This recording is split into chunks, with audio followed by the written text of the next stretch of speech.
Bernardo Franco, homólogo de Rosario, pero en Colombia. Queremos saber cómo llega a observar las elecciones del 2016 en nuestro país. Buenas noches a todos los oyentes de este importante canal y programa periodístico. Efectivamente, todos los países de América y del mundo tienen sistemas de observación electoral.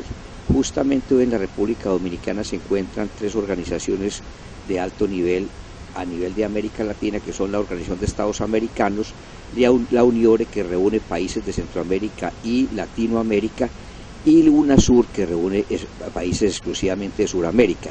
Todos esos organismos independientemente hacen la observación y posteriormente cada organismo hace las respectivas recomendaciones o críticas tanto positivas como negativas de respecto a lo que veamos del proceso electoral en la República Dominicana el próximo domingo. Pero sé que hay otros invitados que no pertenecen a ninguno de estos 3 organismos, como el caso suyo. ¿Como cuántos independientes invitados especiales de la Junta? Bueno, eso tendríamos que presentarlo a la Junta porque... ¿A usted no se ha encontrado con un colega, un homólogo? Sí, pero entonces menciónme algunos países de los que han, digamos, que compartido con usted en algún determinado momento dentro de esta celebración. Sí, por ejemplo, han venido, he encontrado homólogos de Uruguay, de Perú, de Ecuador, de Centroamérica, efectivamente de Nicaragua, que no vienen involucrados en los 3 organismos que acabo de mencionar, sin desconociendo de los que vienen de Europa, de Asia, etcétera, pero que venimos invitados exclusivamente por la Junta Central Electoral. Ok, entonces, ¿qué puede usted decir nosotros de estos comicios en su país que pueda servir para tomar como modelo en los comicios de República Dominicana? Mire, es muy importante respetar la cultura y el procedimiento que tiene cada país en los procesos electorales. Yo he estado en todos los procesos electorales de Sudamérica y de Centroamérica, he estado en Guatemala, en Honduras, en Costa Rica y ahora por primera vez en República Dominicana. Primera vez de observación electoral en República Dominicana, correcto. Y encuentro avances de usted muy importantes, por ejemplo, en lo de la cédula de identidad y electoral. Encuentro avances que yo creo que es quizás lo más importante reciente en América Latina, en lo del voto electrónico de ustedes. ¿En Colombia no hay voto electrónico? En Colombia hay voto electrónico y digo yo que es un riesgo y un reto que toma la República Dominicana de hacer 100% el padrón electoral en voto electrónico, porque uno entendería que esto requiere, como ocurrió en el Brasil, que requiere mucha capacitación para el personal rural. Tú sabes lo que es una persona campesina, arrimarse a una máquina electrónica. No sepa nada de eso. Exacto, entonces va a causar impacto. Inclusive el Perú lo acaba de hacer, donde estuve de observador electoral, y lo hizo con un porcentaje muy mínimo del padrón electoral. Entonces, pienso que es un gran reto para la República Dominicana.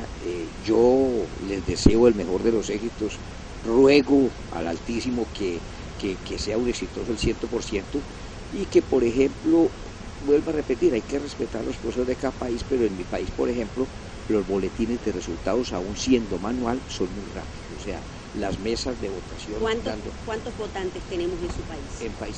¿Y cuántas provincias? 34 millones de votantes, tenemos 32 provincias, tenemos 80.000 mesas de votación, o sea, colegios electorales. Perdón, es monstruoso. Tenemos 24.000, ustedes tienen 80.000. Y tenemos, pues, una potencial electoral de 34 millones, allá el voto no es obligatorio, donde usualmente votan más o menos 17, 18 millones de habitantes. La siguiente pregunta sería entonces, ¿tienen ustedes allá también, como se está implementando en República Dominicana, voto penitenciario? Sí, tenemos el voto penitenciario. Esto es para aquellos reclusos que no han sido condenados, tienen la opción de votar en esos reclusorios. ¿Y cuántos tenemos en total en elecciones pasadas? En detenidos. Sí, que hayan votado en los recintos. Sí, pero es mínimo, es decir, sí. como reitero, como el voto es voluntario, hay mucha apatía en los detenidos y por lo tanto el porcentaje es mínimo. También tenemos el voto en el exterior, también tenemos el voto asistido para los discapacitados, muy similar a la República Dominicana. Y aparte de lo que es las observaciones, sabemos que usted va a estar hasta el día de las votaciones. Hoy es viernes, pues estará aquí el domingo. ¿Cuándo parte para su patria?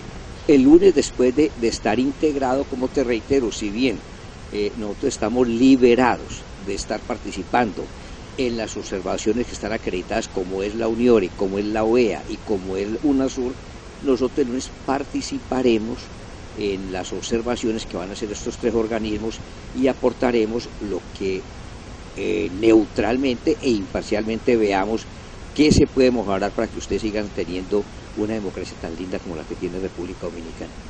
Nos alegra que haya dicho esto, pero no queremos terminar esta entrevista sin preguntarle cuál ha sido su impresión del pueblo dominicano y de la democracia que hasta el momento vivimos. Excelente, excelente, porque me gusta mucho compartir con el pueblo y como le dijo el doctor Rosario, veo que ustedes son apasionados para todo, en la gastronomía, tenemos mucha identidad con la música de ustedes y también con el turismo. Bueno, no hay más que decir, le agradecemos al señor Franco estas informaciones, esperamos que de esta contienda se aprendan cosas bilaterales, no solo para el organismo de República Dominicana, sino para los organismos de los representantes que están aquí, entiéndase, los que vienen por una agrupación o los que vienen de manera independiente como invitados de la Junta, que es el caso del representante de la Junta de Colombia, el señor Franco, que nos ha acompañado en este momento. A ustedes le agradecemos que estén con nosotros, manténganse ahí, nos vamos a la pausa, retornamos enseguida.